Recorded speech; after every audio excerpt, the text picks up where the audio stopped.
Shalom. First and foremost, I want to give all praises to our Paul, Yahweh, Washem Yahushai, Washem Kakarash, Kal Palam Yahweh, Washem Yahushai, Washem Kakarash. As in the ancient Hebrew, saying all praises to Yahweh, in the name of Yahushai, in the name of the Holy Spirit. Yahweh is the correct name for the God of the Bible, who the world ignorantly call Jehovah, God, Yahweh. His son's true name in the Hebrew is Yahushai, who the world ignorantly call Jesus Christ. The true name for the God of the Bible in the Hebrew is Yahweh. His son's true name in Hebrew is Yahushai.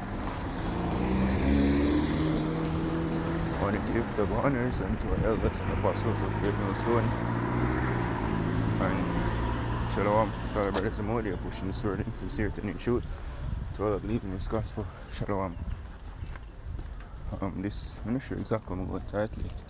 Was I'm back in 2 videos I watch, two brothers, I'm gonna say for Murmur too, another one. We've been judged by the Most High, and at the end of the day, it's all for betterment. Situations are not dire, where we're not being destroyed. We're basically gold being tried in the fire, basically being refined, made perfect. So we just have to pray for the Spirit to endure and accept the process, because this is necessary. This is First Corinthians chapter 11 and verse 31. It says, "For if we would judge ourselves, we should not be judged. But when we are judged, we are chastened of the Lord, that we should not be condemned with the world." Because there's a great condemnation coming. Famine, nuclear missiles are going to drop, right? Teeth of wild beasts. All sort of hell. The time of Jacob's trouble is coming. And see what they say. Many are going to die of hunger, and that's actually one of the worst ways to die. But we know who have been chastened. We're basically being chastened from Washem Yahushai. As you can call it, first lick. And if we appreciate that, knowing that the punishment that we get right now is said in the book of Hebrews.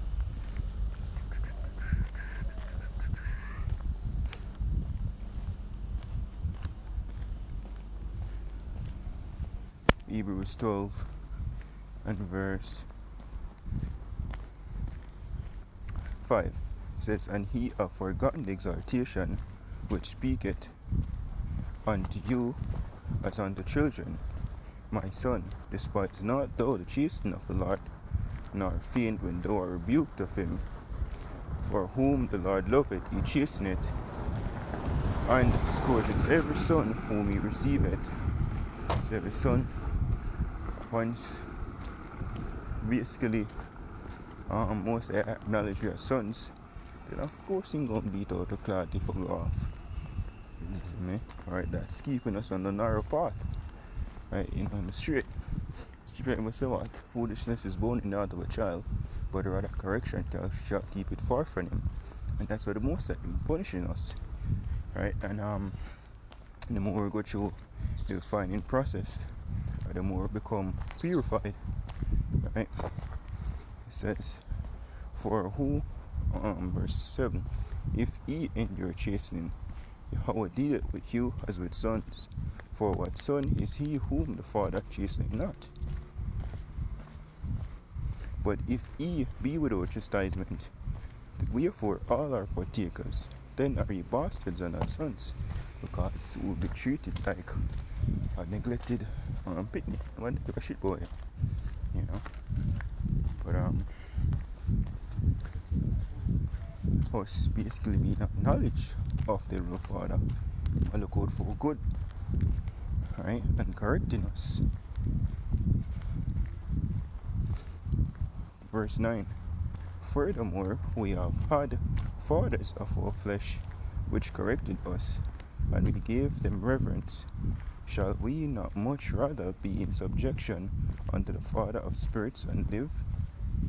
For they verily for a few days chastened us after their own pleasure, but he for profit, that we might be partakers of its holiness. So we can get saved, be first fruits. Because the scripture says we make up him jewels, right? In order for diamond, gold, and so forth, be that precious material that we go through what finding process, the pressure. So trust the process. It's written all things happen for the good of them who love the Most High, right? So the tribulation, the see what it says, there were some strange things happen unto thee, misfortunes. So all of that to keep us. I discuss with, right? The mindset of the Most High give and wisdom. Right? If certain things supposed to work out for us, we don't be too comfortable, right? So we have to be somewhat uncomfortable if we want the kingdom, right? Design the kingdom how it is just one cut sincerely.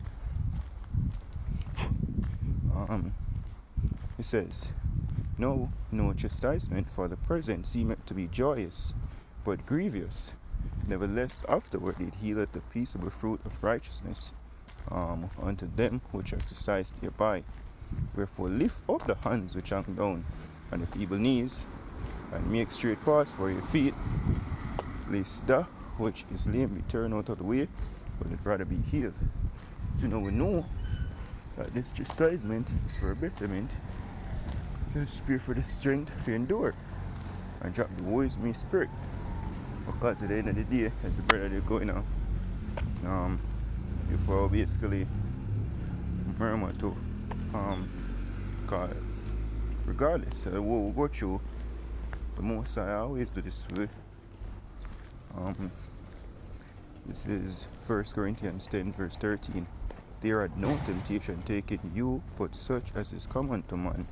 But Yahweh is faithful, who will not suffer you to be tempted above that ye are able, but will with the temptation also make a way to escape, that he may be able to bear it. So whatever we go through, it's sufficient. We're not go through nothing we break with. There's always a way out. But that way is Yahweh Shem Yoshai, the Most High, will return to him, right? Not to nothing else, or that will get us destroyed. So if we learn to trust in Yahweh Shem Yoshai, scrolling up to verse 9, it says, neither let us tempt Yahushai, as some of them also tempt and were destroyed of serpents. Neither murmur he, as some of them also murmured and were destroyed of the destroyer. So no murmur, right? Where we're going through hell, the scripture said no chastisement, present seem joyous but grievous. But we get everything that is needful, right? He says, no, all these things happen unto them for examples, and they are written for admonition, upon whom the ends of the world are come. So all of these things was for us that are here today, know how to maneuver, what not to do, what to do, to be in the good favor of our boy, how about Shem Yoshai.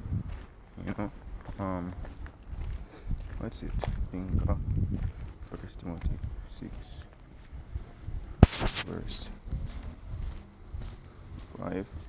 6. He says 1 Timothy 6 verse 6, but godliness with contentment is great gain, for we brought nothing into this world, and it's certain we can carry nothing out. And having food and raiment, let us there be with content. So we have food and raiment, right? Never gone to bed hungry and willingly. Most I always provide. Yeah, it might not be to best of our liking, but it's always there. We have some of us stay, I don't want to be that they reach the point now if we stay with brothers or whatever, but there's still somewhere to stay.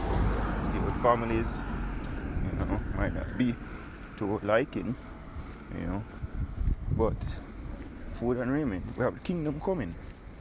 And just the same when the Most was taking us, our forefathers, through the wilderness. Yeah, it wasn't, we call it now, the most desired scenario. A bunch of people on the move, for days, right, through one wilderness. Nevertheless, He promised us a land, and He promised us a kingdom. So let us just trust the process. He's getting us there, regardless of the hardship and difficulty we're going to face at times. It's just the process, just a rapport. It's written, trust in the Lord with all thine heart and lean not unto thine own understanding. So saying this goes for me first, right? It's a fight, it's a struggle.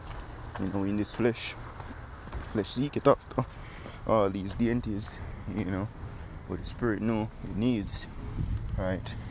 The hard times, So without giving out praise to our how about Shema Shai, about Shema Kakarash, the one is to elders and apostles of Cream Stone. Shalom to the full. Shalom.